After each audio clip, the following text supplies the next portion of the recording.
mga dagat ngan salog didtohin mga barangays nga barhaon sugad man ang mga mulupyo nga nangungukoy didtohin mga balay nga himula hin mga light materials.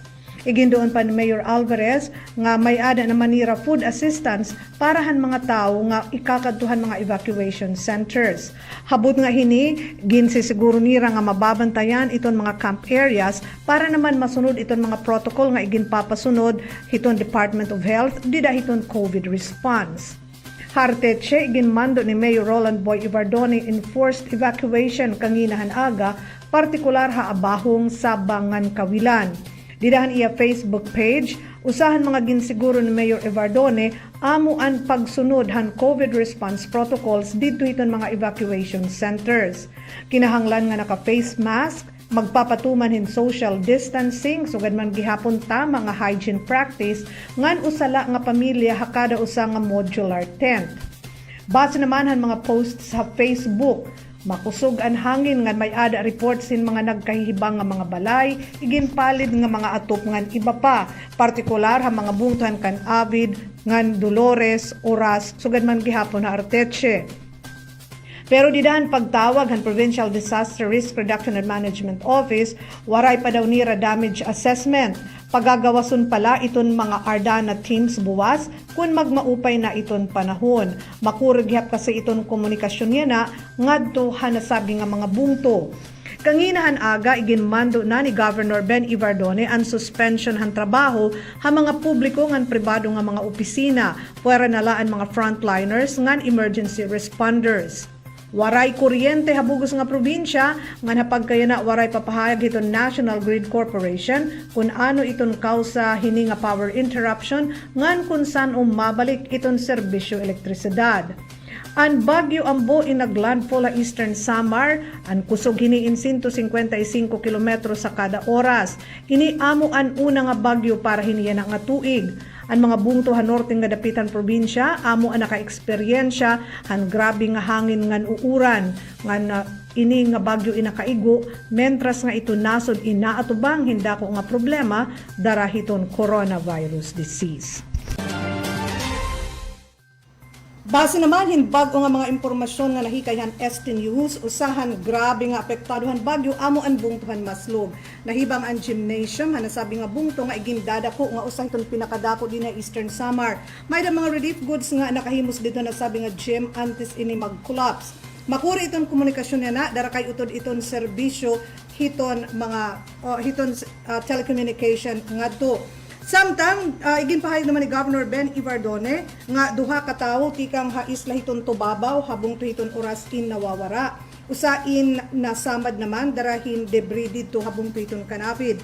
Pipera nga mga infrastruktura ang nagkahihibang upod na ang gymnasium dito ha maslog sugad man gihapon dito barangay tubabaw wa oras.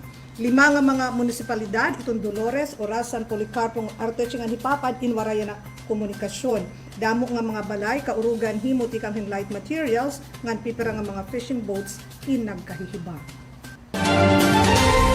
Nakaantabay naman iton mga tao ngan igipahis itong Department of Public Works and Highways para hin madagmit nga pagresponde kung may ada mga nahibang nga kalsada o tulay darahan bagyo ambo. Aden report. Igin pagawas ang Department of Public Works and Highways ang era quick response teams para i-monitor itong sitwasyon ha mga kalsada ng tulay sakop itong Eastern Samar District Engineering Office darahan bagyo ambo nga naglandfall dinhi ha aton probinsya. Sumala kan District Engineer Manolo Rojas, naka-standby ito nila maintenance staff ngan crew para hin madagmit nga pagresponde in kaso hin mga problema ha mga kalsada ngan tulay ngan para masiguro iton katalwasan hiton mga motorista nga nagbibiyahe din hiton mga kalsada ha aton probinsya. Hayana iginpahayag han DPWH nga iton Right Taft Borongan, Giwan Borongan, Taft, Oras, San Policarpo, Arteche, ngan iton Arteche hipapad Las Navas, Rawis nga mga kalsada in naaagian naman hiton nga tanan nga klase hin sasakyan. Sumalakan Engineer Jason Espeso, iton Information Officer, may ada mga nagkatutumbang nga kahoy dida hiton Taft, San Poli, Arteche Road pero naaagian man hiton mga sasakyan. Bubuhaton iton clearing operation ha oras nga magmaupay na iton panahon dito hiton lokalidad. Naka-standby iton mga ekipahe sugad iton mga chainsaw, bolt cutters, dump trucks, grader, backhoe, stake truck ng mga service vehicles para hin madagmit nga pagresponde hiton crew. Pero kang ginhanaga nagpalusad hin advisory and district office nga iralaan ay temporaryo nga iginsasara trapiko iton Campus 5 nga daha Taft nga section hiton Taft right nga kalsada. Epektibo alas 11 kang ginhanaga. Iniin para malikayan iton anuman nga aksidente dara kay may ada posibilidad hin landslide di daha nasabi nga lugar. May nunumduman nga may ada existing advisory nga ini nga kalsada in automatiko nga igsasara kung masulog iton uuran o may ada mga bagyo para masiguro iton katalwasan hiton mga umaragi dara kay diri pa estable iton mountain slope paligid hini nga kalsada. Temprano yan ang atuid nagkamay-ada in sunod-sunod nga landslides dida hini nga lugar darahan masulog nga uuran. Sagdo niton district office sa mga motorista nga tisulod ngan tigawas tikang dinhi haaton probinsya nga gamiton anay iton Junction Buena Vista lawaan nga kalsada. Dila naman han pinakabago nga impormasyon nga nakarawat han Este News ti kan Engineer Jason Espeso mga alas 5:30 yan nga kulop diri daw naaagian hiton mga behikulo iton Junction Taft Oras San Policarpo Arteche nga kalsada darahin mga dagko nga kahoy nga nagkatutumbang nga nakakapaon hiton National Road ti kan nga kan-avid ti pakadua Arteche pero nagtikang naan clearing operation hiton ira maintenance crew. Iton City Disaster Risk Reduction and Management Office iton Borongan City nagpatapod nga andam hira maghatagin ayuda nga dahiton mga maaapektuhan iton Bagyo Ambo. May report ni Francis Chusonco. Nagpatapod ang Borongan City Disaster Risk Reduction and Management Office hadton mga mulupyo ang Eastern Samar nga andam hira bumulig hiton nga tanan nga manginginhanglan hin ayuda labi na ang mga barangay nga ni mumutang hiton mga tayaw nga lugar ngan iton mga maaapektuhan hiton Bagyong Ambo. Sumala pa kan ang Deliza Mentaros taga CDRRMO nga andam na hira magbuhat hin mga rescue operations ngin kikinahanglanon. Ngan itong mga evacuation centers in andam na gamiton mentras mamayada mga evacuees. Dugang pa ni Mendaros nga ira ginhihingyap itong mga mulupyo nga diri na maginawas-gawas itong ira mga panimalay dara kay diri panatatalwas ang aton problema pag taga COVID-19. Ang CDRMO ay andam na parahan mga mag-evacuate in case may kita mag-evacuate. Ngayon, prepared naman kami kung ano may bubulig ng opisina. And para naman han mga mulupyo ay nakapagginawas lalo na yan na nalaktika kusog nit hangin. Asyalait nga may papayo namin. Samtang ginlalauman naman hiton buhatan han CDRRMO nga unta wara na may tatala nga mga fatalities ha panahon niya na hini nga bagyo. Tikang didiya syudad han Borongan, Francis Chusonco, Eastern Samar News Service. Samtang iton mga delivery trucks ngan cargo vans nga masulod habong titon giwan inig disinfect ana hiton BFP dida hiton boundary checkpoint hiton bungto. May report ni Maureen Salamida. Kabakyang han lokal nga panggobyernohan han bungtuhan giwan ang Giwan Central Fire Station hapagbubuhat hiton mga pitad agud malikayan iton paglarab han COVID-19 hamao nga bungto. Usahan mga pitad han LGU giwan agud malikayan an mao nga sakit amo ini ang ginbubuhat nga pag-disinfect han Giwan Central Fire Station personnel ha mga delivery trucks ug cargo vans san o makasulod habong tuhan giwan. Sumalakan Municipal Fire Marshal Inspector Roberto Enriquez, numero 1 nga ira prioridad amuan maproteksyonan ang mga mulupyo kontrahan COVID-19 ug nagbubuhat hirahan pag-disinfect han mga cargo vehicles labi na ang mga sarakyan nga tikang ha mga lugar nga may kaso hiton COVID-19. Ang mga vehicle ba naton kay basibahan aton ko an para safety iton mga nasulod tikang ang mga tikang bahagawas ug Tacloban, Cebu ng mga delivery van at least nasisiguro ta nga safe iya. So iaagi naton yung disinfection. Ginaandaman gihapon nira ang mga sarakyan nga matikang ha mga enhanced community quarantine areas. in kaso tugutan na manguli an aton mga pamilya nga tikang ha ECQ areas. So, sa pangaton iton purpose nga magkuha kita yung disinfection facilities ang aton balik probinsya just in case nga madayon or dayon bahya or madayon. Siyempre dami itong mga sarakyan, masulod, nga hitaton bungto. Amit number 1 natin nga purpose nga ginaandaman, at least safety itong mga Magkakamay daman gihapon disinfection facility ha boundary checkpoint nga nahimumutang ha barangay Banahaw agud magin madali para haira iton ginbubuhat nga pag-disinfect. Samtang ginsisigurado naman han GCFS personnels nga hagawas lahan mga sarakyan iton gindi-disinfect agud diri makontaminate an mga goods nga sulod han mga delivery trucks. Tikang dinihagiwan Eastern Samar, Imihimurin Salamida, Eastern Samar News Service. Igingahin naman han Santo Papa iniya na nga adlaw kung World Day of Prayer and Fasting. May report ni Jay Mabilangan. Ingahin ng Santo Papa yan ang adlaw nga World Day of Prayer and Fasting. Punuhin paglaom ng pagampo ginimbitarhan mahal na Santo Papa ang bugos nga simbahan nga magkaurusa paghaladhin pagampo pagpuasa ngan mga buhat ng kaluoy agud matapos na ini nga pandemya. Didhan weekly general audience sa Santo Papa nagpalusa diyan bando nga the Higher Committee of Human Fraternity iginlunsa din ang adlaw nga World Day of Prayer and Fasting. Sumalahan mga pulong han Santo Papa an pamaagi hiton pagampo amo iton kanising kasing nga pakigistorya ngan pamati nga tuhan Ginoo. Sanglit tungod hini ginmando angko an Higher Committee of Human Fraternity nga igahin niya ang adlaw Mayo 14 nga adlaw han pagampo pagpuasa ngan mga buhat han kaluoy. Ginimbitar ko ngan gigahat ko kamo nga tanan nga bumaton hini nga tawag magkarusa enta kita kumo magburugto hin paghangyo han mahal nga Dios nga talwason na kita ngan ang mga katawhan tikang hini nga pandemya ngan malamragadan mga hangkidhan medisina nga mahuwasan na ang mga magsakit. Uniamoci come fratelli nel chiedere al Signore di salvare l'umanità dalla pandemia, di illuminare gli scienziati e di guarire i malati. Samtang ang Federation of Asian Bishops may nugupon nga binaton hini nga imbitasyon han Santo Papa. Didhan surat ni Myanmar Cardinal Charles Bo han Yangon, presidente han Federation of Asian Bishops Conference, karuyag ko agaton ang nga tanan nga magtinuohon nga umukoy hin mabinungahon nga kinabuhi upo din paglaom ngan mahinatagon nga kasing-kasing.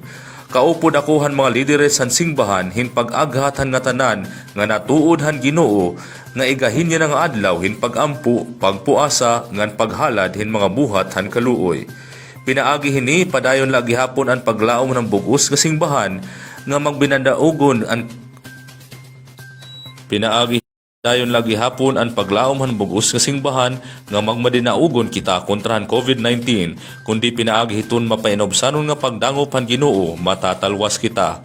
Tikang dinhan syudad han Borongan, JJ Mabilangan, Eastern Summer News Service. Pinaagi hini padayon Posible nga magkamayada hin tsansa nga makauli in mil nga mga estudyante nga na stranded darahiton lockdown dito ha Metro Manila nga di ba pa nga mga lugar. Iniin pinaagi hiton hatid estudyante program. Nagsiring ni DILG Undersecretary Jonathan Malaya, diri tutugutan iton mga kag-anak nga kuhaon iton ira mga anak nga stranded dito hiton iba nga mga rehiyon nga syudad. Limitado lang gihap iton gius iton mga tao, diri la basta-basta nga makakasulod nga duha Metro Manila. Nagsiring ang Commission on Higher Education nga may ada masobra 9,000 nga mga estudyante and stranded yan na dito hiton mga dormitoryo hin mga eskwelahan nabugos nga nasud pero may ada pipira nga kabataan nga iginuli na pinaagi naman han pagbulig han komisyon. Yan na, nagsiring ni Chairman Prospero de Vera hiton CHED nga iton Department of Transportation inagpaplano paggamit iton ira mga transport assets para mahidulong ini nga mga estudyante. Iton mga estudyante in kinahanglan la nga mag-sign up para iton hatid estudyante program pinaagin pag-fill up in online form. Iton mga kabataan nga naedad naman ubos hindi sa 8 anyos in kinahanglan nga magpresentar hin parental consent. Ang mga regional offices iton CHED inaghihimo naghihapon nin inventaryo hiton stranded nga mga estudyante. Mahatag daw ni President Duterte hin kwarta nga maeksakto para hiton mapamasahe ngan pagkaon mentras dida hiton biyahe. Magpapadayon ito mga sumat kataliwanhin mga pahinundo.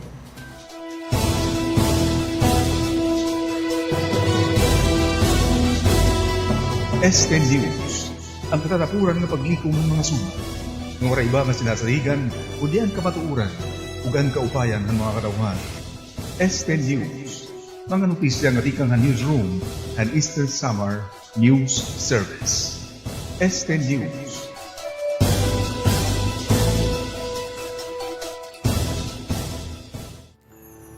The main mission of the church is the work of evangelization. The Diocese of Borongan is trying her best to use all means of communications to bring the good news of Christ to all, to everybody.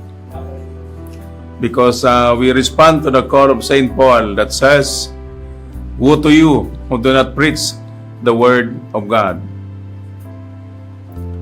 My dear brothers and sisters, to sustain our work of evangelization using many platforms like TV, radio, and social media, we need your support. Every day, we celebrate Mass here at Voice of the Word Media Network Studio. I would like to ask you to be sponsors to this Mass and some other programs. And your donations will go to the operation of our studio, Voice of the Word Media Network. So just kindly connect Mr. Pepe Quitorio, Father Kenneth, and Reverend Adrian, who have messenger address, Facebook account, and telephone numbers on the screen. And you can send your donations personally to the studio, or you can ask them to pick up your donations from your houses, or via pera padala, or deposit it to the bank, to the account on the screen. So again, I would like to appeal for support for your financial assistance to this mission that we do for the church.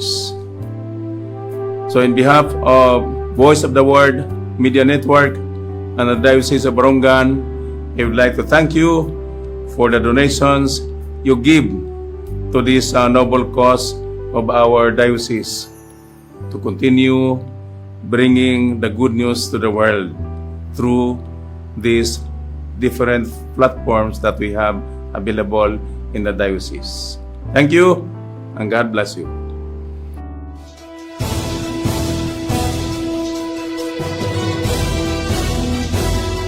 Este News, ang katatapuran ng paglikom ng mga sumat.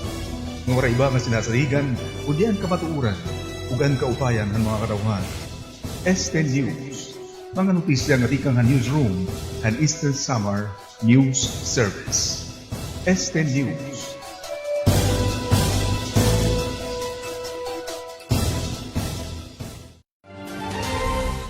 Iginhayag naman hiton isa Melco nga makuri pa maka-energize yan na dara kay damo iton trabahoon dida hiton mga linya.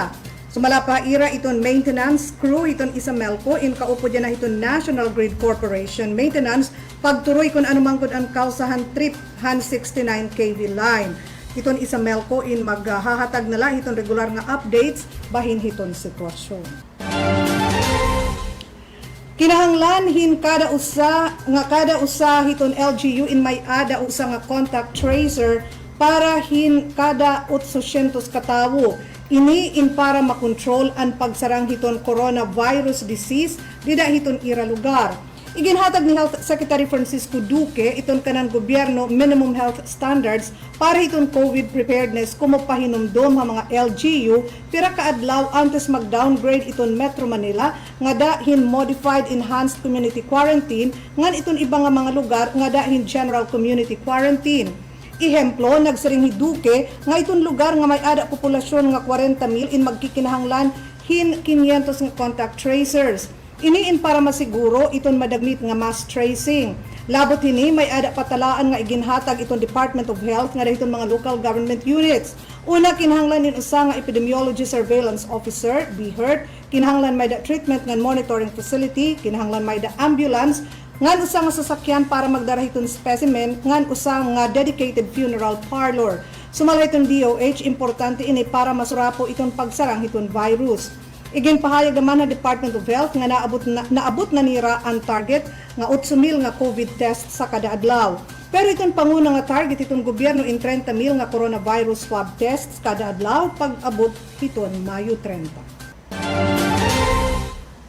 Inabot nahin 11,876 itong kumpirmado nga mga pasyente nga positibo itong COVID-19 dinhi sa Pilipinas, samtang itong ihap itong mga patay in 790 na kataliwan mahitala indugang nga mga namatayan ng adlaw. Didan 258 nga bag-o nga mga kaso, 188 o 73% hiniinti kang itong National Capital Region ngan 16 ti kang Central Visayas. Kangina nagsiring Vince Dizon nga may ada 7,000 nga backlog itong COVID test sa bugos nga nasud. Sobrahin kadamo itong samples nga diri kaya itong kanan gobyerno mga laboratorio. Nagsiring Dizon nga may ada mga pribado nga ospital nga inuyon nga ira igpoproseso itong mga samples nga hapag kaya na nakabinbin ditohin mga public laboratory. Magsasalawad hin kaso kriminal itong Philippine National Police kontra hin usa nga senior official ni Major General Dibold Sinas happy hiton NCRPO darahan usa nga katitirok niyan iya birthday habot nga hiton lockdown na Metro Manila. Inian pahayag ni PNP Chief Archie Gamboa kahuman nga manduan Executive Secretary Salvador Medialdea ang PNP nga pahibaroon iton opisina iton Executive Secretary bayan resulta iton ira investigasyon. Para naman han kaso administratibo kinahanglan daw nira in clearance tikang Malacanang dara kay sinas inusa nga presidential appointee. Naging maaringasan social media kataliwan magsarang in mga retratohan iya birthday celebration niyan han Mayo 8. Mga pulis nga nagkatitirok nga waray mag-practice in social distancing. Supak inihiton omnibus guidelines on the implementation of community quarantine in the Philippines. Iton mga pulis in may damando, diri ila pag-imponer hiton balaod, kundi hasta hiton pagsunod hini. Ngan para itong mga notisya tikang halangyaw, posible nga diri na mawara tikang hakalibutan itong coronavirus, ngan itong mga tao in kinahanglan maka-adjust hiton kinabuhi nga may ada permihini nga tarhog. Inian pahimat mo ng World Health Organization, mentras nga nagtikharani na 300,000 ito namamatay darahin nga sakit. Dito sa Estados Unidos, nagsaring naman ang US Federal Reserve nga itong tag-iha nga lockdown nga pagsarahin mga negosyo para makontrol ang pagsarang itong virus in magiging sa hindako nga danyos nga ditong ekonomiya itong Estados Unidos. Naabot nahin harani 85,000 itong ihapan mga namatay dito darahitong COVID-19. Ginbabasol ito na Estados Unidos itong China kundiin nagtikang ini nga virus. Yan na may ada duha nga security agencies nga nag-aakusar itong China nga may ada daw mga hackers nga nagpuproy bahin pagkawat hin intellectual property nga may koneksyon nga dahin pagtuloy itong tambal hini nga sakit. Nagpahimat no naman ang gobyerno hiton France nga diri nira makakarawat an anuman nga pitad hiton pharmaceutical company nga Sanofi nga una i-reserve iton mahihimo nira nga COVID-19 vaccine para hiton Estados Unidos. Una na nga nagsaring ang pamunuan ng Sanofi nga tatagan nira hin preference iton merkado dito sa Amerika. Nagsaring ang CEO hiton British Sanofi nga Paul Hudson nga kun magin manilampuson hira nga makahimo hin bakuna. Una, ira nga tatagan hin supply ito ng Estados Unidos, dara kay ini ang nag-invest nga dahan ira kumpanya. Dire sa nga interview sa Bloomberg, nagsaring ni Hudson nga ang Estados Unidos nag-invest para protektaran iton ira populasyon nga utro nga dumalagan iton ekonomiya. Niyan na Abril, nagkamay-ada in sumpayan ang Sanofi nga niton GlaxoSmithKline para naman magturoy hin bakuna para itong kontra iton virus. Ini nga proyekto in pinunduhan iton Biomedical Advanced Research and Development Authority hiton kanan Estados Unidos Department of Health and Human Services. Han para ito aton weather update, igin palusad ang pag-asa itong severe weather bulletin number 15 by niton Bagyo Ambo. Subay pa iton pag-asa, namamantina riton Ambo iton iya kapusgon, mentras nga padayon ini nga nagios, hanorte nga dapit hiton Samar Island, tipakadto naman ha Bicol. Sumala pa hiton pag-asa nga ito ang lokasyon han Bagyo yan ang alas 4 hitong kulop in nakada inihin sinirangan hiton San Jose de Buwan, Samar. May ada lagi hapon hini kusog nga hangin nga naabutin 155 km kada oras sa raning hiton sentro ngan subas ko nga naabutin 255 km. Nagius ini weste ha kusog nga 15 km kada oras. Itong tropical cyclone wind signal number 3 inakaisa pa ha Sorsogon, Albay, Masbate upod na itong tikaw nga Burias Islands. Sugad man gihapon iton mga munisipalidad dito sa Northern Samar, ngan iton mga bungtuhan norte nga repit iton Eastern Samar, upod na iton Hipapad, Arteche, Maslog, Dolores, Oras, San Policarpo, Canavid, Taft, Sulat, San Julian, Borongan City, ngan may dolong. Sugad man gihapon iton norte nga dapit iton probinsya iton Samar. Samtang iton signal number 2 in nakaisa dito naman ha Quezon Province, sugan man gihapon dito ini ha Marinduque, Romblon, Laguna, ngan sinirangan nga dapit hiton Batangas. Nakaisa naman iton storm signal number 1 ha Aurora, Nueva Ecija, ngan iba pa nga parte hiton Luzon. Inan mga notisya nga nahikayan este News, amo inihiiden. Mapay nga oras, salamat ta iyo nga tanan.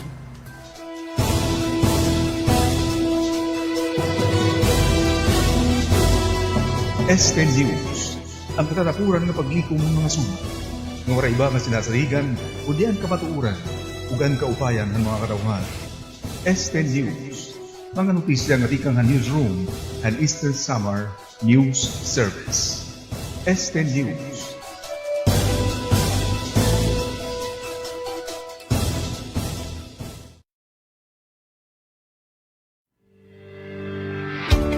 Ang mga bago nga programa ang Voice of the World Media Network. Yan ang bulan ang Mayo 2020.